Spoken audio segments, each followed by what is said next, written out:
BFM Business et Tech Co présente De quoi je me mêle, François Sorel.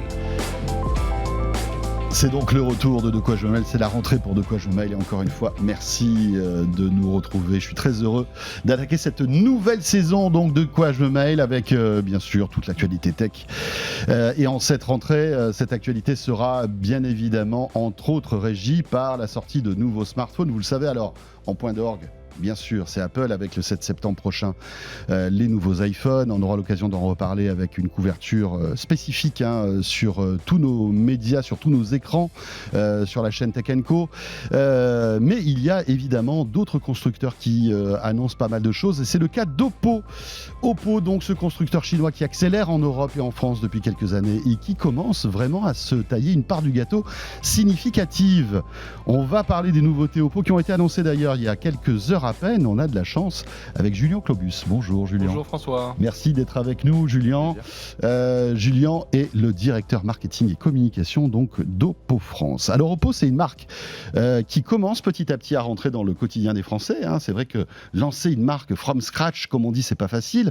Alors c'est intéressant parce qu'Oppo, c'est une marque qui était connue des fans de home cinéma, des geeks vraiment hyper high level dans les années 2000, parce que c'est ça qui est amusant, c'est que c'est une marque chinoise qui qui au départ faisait des produits home cinéma, des lecteurs Blu-ray, des lecteurs MP3, voilà, vidéo hyper quali qui coûtaient des fortunes pour certains.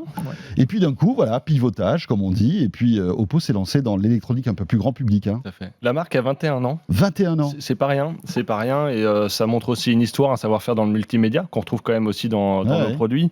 On est arrivé il y a 4 ans en France, donc en effet, on est encore une marque jeune, mais aujourd'hui on est connu quand même de 6 Français sur 10, donc on voit qu'il y a une avancée qui est très importante, et on est heureux de voir que justement cet ADN d'innovation nous amène à avoir un vrai ancrage, à créer une vraie légitimité. Et donc si on rappelle un peu Oppo en quelques chiffres, Oppo c'est le 4e constructeur mondial, 4e en Europe, 4e en France, assez simple jusqu'ici, tout à fait. Donc on a une vraie légitimité sur le segment, c'est très cohérent. Vous collectionnez les 4 pour l'instant. Exactement. En espérant que bientôt vous collectionniez les 3, les 2. On l'espère. Et donc on a un ADN vraiment d'innovation. Je prends un chiffre qui est assez marquant. On a investi entre 2020 et 2022-2023 7 milliards d'euros. C'est énorme. Donc en recherche et développement. En recherche et développement. Parce qu'on sait que c'est la clé en fait de l'innovation. Exactement. En fait, à un moment donné, dans un marché aussi compétitif, si on n'arrive pas avec de la nouveauté, des choses qui permettent de développer des nouveaux usages, de travailler l'expérience utilisateur, on ne peut pas se frayer un sillon. Il y a un autre élément qui est important, et on en reparlera par rapport justement aux gammes, c'est d'être en cohérence avec les problématiques actuelles. C'est pas seulement travailler sur l'innovation, sur une caméra de meilleure qualité, c'est aussi travailler sur des matériaux qui vont permettre de faire en sorte que le téléphone dure plus longtemps, que la batterie s'abîme moins rapidement, etc., etc. Donc c'est tous des éléments de recherche et développement qui doivent aussi faire sens par rapport aux problématiques actuelles. On ne peut plus être juste dans la surconsommation des téléphones. Vous êtes conscient de ça ? Parce que c'est vrai que, un jour ou l'autre, ça va revenir en boomerang, cette histoire-là. Tout à fait. La cadence effrénée des sorties des téléphones, le fait qu'on ne puisse pas forcément, au bout de 3-4 ans, faire encore des mises à jour de son OS, etc. Pensez qu'on est à une espèce de bascule dans ce domaine ? On a une bascule et on n'en fera pas forcément un sujet de débat complet aujourd'hui, mais ce qu'il faut retenir, c'est que c'est un sujet très important. Chacun a son rôle à jouer. Le consommateur, dans sa logique de surconsommation ou non, et l'industriel. Et justement, ce qui est intéressant, et là on va parler un peu de l'actualité, des éléments de recherche qui nous importent, pour prendre quelques exemples, on va s'assurer d'avoir une fiabilité à toute épreuve. Et nos retours terrain, d'ailleurs, montrent, on a les retours des opérateurs, des revendeurs, qu'on est des marques avec les retours en termes de SAV qui sont les plus faibles du marché. Donc faible taux de panne, c'est ça ? C'est ça, exactement. Donc la fiabilité des produits, pour éviter qu'on ait tendance à renouveler les produits. C'est pour ça d'ailleurs qu'Oppo est une des rares marques à avoir ses propres usines. On maîtrise tout ce processus de fabrication et on propose, quel que soit finalement mon portefeuille, que j'achète un produit, je vais rappeler les gammes, mais d'un entrée de gamme jusqu'au haut de gamme, j'ai et une qualité de finition qui est la plus premium possible. Un élément qui est important en termes de recherche et développement, c'est également la longévité de la batterie. On sait que c'est quand même un des critères qui fait qu'à un moment, j'en ai marre de mon téléphone, il ne tient plus une journée, et donc je vais le renouveler. Et donc, on a énormément travaillé là-dessus parce que non seulement on apporte une des charges rapides les plus efficaces du marché, donc ici, avec ces gammes-là, je recharge mon téléphone, j'ai 50% de mon autonomie en 11 minutes. 11 minutes. Donc, je suis à 0, je branche mon téléphone avec un chargeur spécifique, hein, bien sûr, donc, qui est livré, j'imagine que vous livrez, c'est ça ? Il est livré. Voilà. Tout à fait. Ça, c'est bien, parce qu'on avait perdu un peu l'habitude d'avoir des chargeurs qui étaient livrés dans les boîtes. Et donc là, en 11 minutes, je récupère 50% de charge. 11 minutes, donc typiquement, le matin, j'étais un peu étourdi la veille, j'ai oublié de recharger mon téléphone, je prends mon petit déjeuner, je me brosse les dents, et j'ai mon téléphone qui est reparti pour la journée. Quelque chose qui commence à être compris par on va dire les clients, le fait de se dire, bah tiens, j'ai peut-être 1 ou 2 points de charge, même dans la journée, je recharge très vite en quelques minutes, je récupère 50%, et puis je vais tenir la journée, parce que c'est vrai que c'est une disruption d'usage. Enfin, intellectuellement, c'est complètement une disruption d'usage. Hein. Et typiquement, dans nos vies qui sont quand même actives, hein, on ne prévoit pas toujours, par exemple, de ressortir le soir ou quelque chose comme ça. Il est important, ces téléphones durent 2 jours en termes d'autonomie. Hein. Mais donc, au bout de 2 jours, si je suis amené à avoir une deuxième vie, on m'appelle pour aller à un concert le soir, j'ai pas ce stress de me dire je vais pas avoir mon téléphone pour avoir justement mon ticket électronique dessus, etc. Donc il y a des éléments d'usage qui sont très simples et on sait que c'est un des éléments qui pousse le consommateur à renouveler. Mais il y a aussi un autre point que je voulais quand même noter par rapport à la charge, c'est pas seulement charger vite, mais également de manière sécurisée. Et ça, c'est vraiment le savoir-faire, ne pas abîmer la batterie.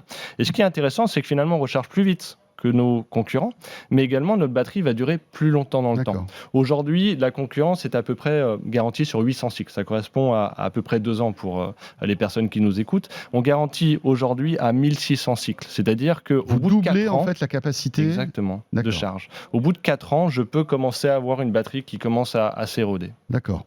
C'est intéressant. Donc là, vous avez annoncé une nouvelle gamme de Reno, hein, qui est votre... on va dire moyen haut de gamme, en quelque sorte, hein, qui est décliné sur 3 modèles. Et puis aussi une tablette, on va en parler dans un instant. Vous avez annoncé ça il y a quelques jours. Quelles sont les nouveautés en fait ? Comment ces téléphones vont-ils se démarquer un petit peu de l'immense concurrence et de cette jungle en fait des téléphones Android ? Julien. Alors, on essaie d'avoir une approche assez rationnée en termes de segmentation. Et je vais d'ailleurs commencer par ça, ça permettra de comprendre où on se situe. On a le haut de gamme, qui est la gamme Find, donc qui est vraiment le fer de lance. On amène toute la technologie qu'on traduit justement des investissements à l'usage. Oui, qui est un peu la vitrine technologique de ce que vous faites. Donc on a les plus beaux matériaux, on travaille la céramique, toute l'innovation, stabilisation 5 axes. Voilà, c'est vraiment la Formule 1 proposée dans nos téléphones. Ensuite, on a le milieu de gamme qui amène du coup qui va ramener ces technologies, on va revenir dessus, dans un segment plus abordable, qui va à peu près de 449 € à 800 €. Donc on a un panel de prix en fonction de notre pouvoir d'achat. Et ensuite, la gamme A, qui est un segment d'entrée de gamme, qui va permettre quand même d'accéder à des produits qui sont qualitatifs en termes de photographie, qui ont également une belle finition, mais qui sont plus abordables pour mon portefeuille. En 2 mots, les spécificités de ces nouveaux Reno, donc cette charge qui est intégrée, cette charge intelligente en quelque sorte. J'ai envie de prendre 3 éléments pour être simple. Le premier élément, c'est que la famille Reno 8, s'appelle Reno 8, c'est vraiment l'expert portrait. Ce qui est intéressant aujourd'hui, c'est qu'on peut démontrer notre compétence technologique parce qu'on sait prendre et capturer des photos en basse lumière. Alors ça correspond à quoi ? Simplement, c'est le soir, on commence la saison de football, j'emmène mon fils à un match de football, j'ai envie de pouvoir capturer ce moment. Il y a de la pénombre, il y a beaucoup de lumière, donc j'ai des contrastes extrêmement importants. Pouvoir capturer les lumières, les contrastes, etc. en basse lumière, c'est ce que permet ce téléphone. Donc, qui peut le mieux, peut le moins. Donc, les photos en journée sont extrêmement riches en colorimétrie, mais donc on va pouvoir ne plus avoir de barrière. Le jour, la nuit, le soir, on arrive à avoir une qualité très très homogène. Le deuxième élément, au-delà de la photographie, on l'a mentionné, c'est la charge rapide. Et donc, c'est vraiment l'élément sur lequel on travaille la rapidité, mais également la durabilité. Donc, ces fameux 1600 cycles qui sont garantis par des organismes externes. Mhm. Le troisième élément, c'est de travailler sur le design. Et on le voit, et je vais le montrer à la caméra, c'est qu'on a vraiment travaillé sur une qualité sur les matériaux qui participe également à la durabilité. Je travaille sur des matériaux, donc là c'est un verre Gorilla Glass qui résiste aux rayures, donc je ne vais pas l'abîmer rapidement. Je travaille également sur des produits qui sont valorisants en termes de couleur, de Il y a des définition, textures etc. différentes. Hein. Il y a des textures, donc ici en fait j'ai le Renault 8 qui a un revêtement qu'on appelle Oppo Glow, qui a un revêtement en fait qui empêche toute trace de doigt, qui évite également les rayures, qui existe en plusieurs coloris. Alors celui-là c'est je dirais le plus amusant, le plus tendance pour casser un petit peu les codes. Et j'ai le Renault 8 Pro qui va lui avoir aussi une couleur assez sympa, un vert un peu glacé, qui est très intéressant. Donc ces trois éléments entre l'expert portrait, la charge rapide et le design font vraiment l'ADN de la marque Oppo et de cette gamme. C'est disponible ? C'est disponible. Voilà, Depuis le 31 août, D'accord. c'est disponible dans l'ensemble des points de vente en France. On est commercialisé chez vos revendeurs préférés. Est-ce que vous subissez encore cette pénurie de semi-composants, etc. Est-ce que c'est tendu en termes de disponibilité de divers composants qui font que certains produits ne peuvent pas être commercialisés aujourd'hui ? C'est une vraie problématique marché, mais on doit dire qu'on est finalement une des marques les moins impactées. La raison assez simple, j'ai mentionné d'ailleurs tout à l'heure, c'est que vous fabriquez vous-même. Ouais, enfin, exactement. vous fabriquez, vous assemblez, mais après vous allez acheter des composants à droite à gauche, un peu comme tous les constructeurs. Tout à fait, mais en fait, comme on a une meilleure maîtrise de cette chaîne d'approvisionnement, on n'est pas tributaire d'un autre fabricant intégrateur qui va intégrer pour nous. Ça nous permet d'avoir une stratégie supply chain, d'approvisionnement qui est beaucoup plus saine.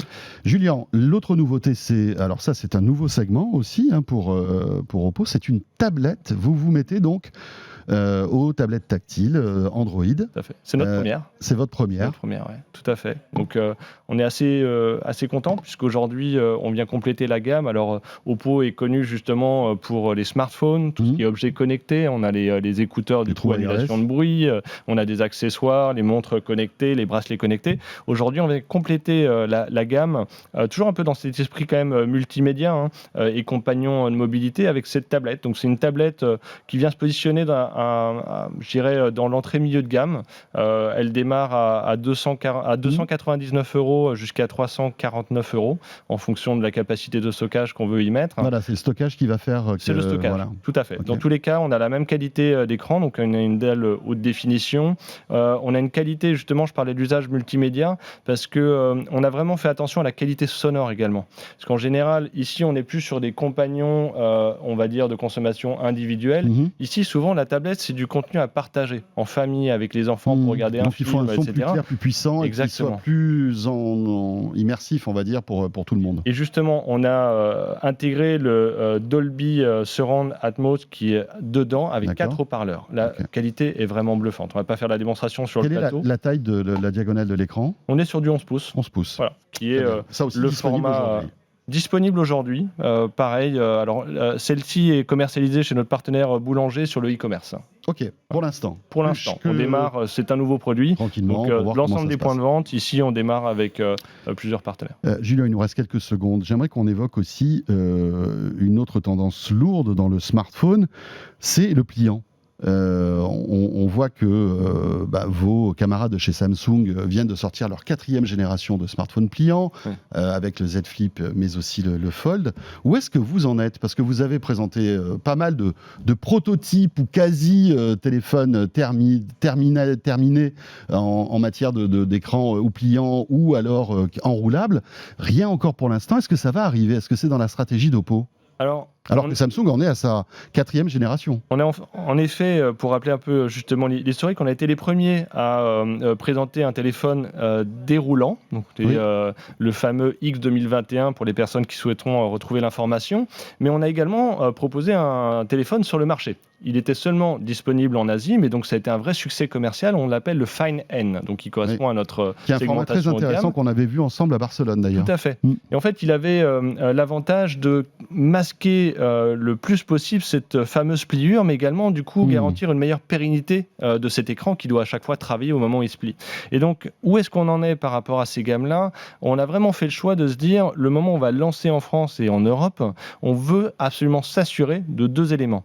La maturité de l'écosystème logiciel, Android, s'assurer que l'ensemble des domaines applicatifs puissent être compatibles avec cette logique de grand écran qui se meut finalement de petit à grand. Puisque la nouvelle version de Google sera compatible avec les écrans pliants. Exactement, mais on n'y était pas encore. Et le deuxième élément, c'est par rapport justement à cette pliure. Cette pliure, au-delà du côté esthétique, il y a une notion de durabilité également. On veut s'assurer absolument que ce travail de pliure soit le moins impactant sur la durée de vie. D'accord. Et donc oui, on y arrive, c'est clairement le futur, et on espère pouvoir faire des annonces prochainement, mais on ne voulait pas sauter des étapes et faire en sorte que le consommateur finalement soit des crash testeurs. Très bien. Merci beaucoup, Julien. Rappelons que vous êtes directeur communication et marketing chez Oppo. Voilà, une nouvelle gamme Reno qui est disponible. Ce de quoi je me mêle est terminé. Merci de nous avoir suivis, bien sûr. Voilà, on vous souhaite une excellente rentrée. Vous toutes et vous tous, on sera de retour, évidemment, la semaine prochaine, à la fois dans l'univers Tech & Co, vous le savez, sur tous vos écrans, en audio aussi, le podcast. Vous êtes d'ailleurs très, très nombreux à nous écouter chaque semaine. Je vous en remercie. Et rendez-vous donc la semaine prochaine. Salut à tous, à très vite. De quoi je me mêle sur BFM Business et Tech & Co.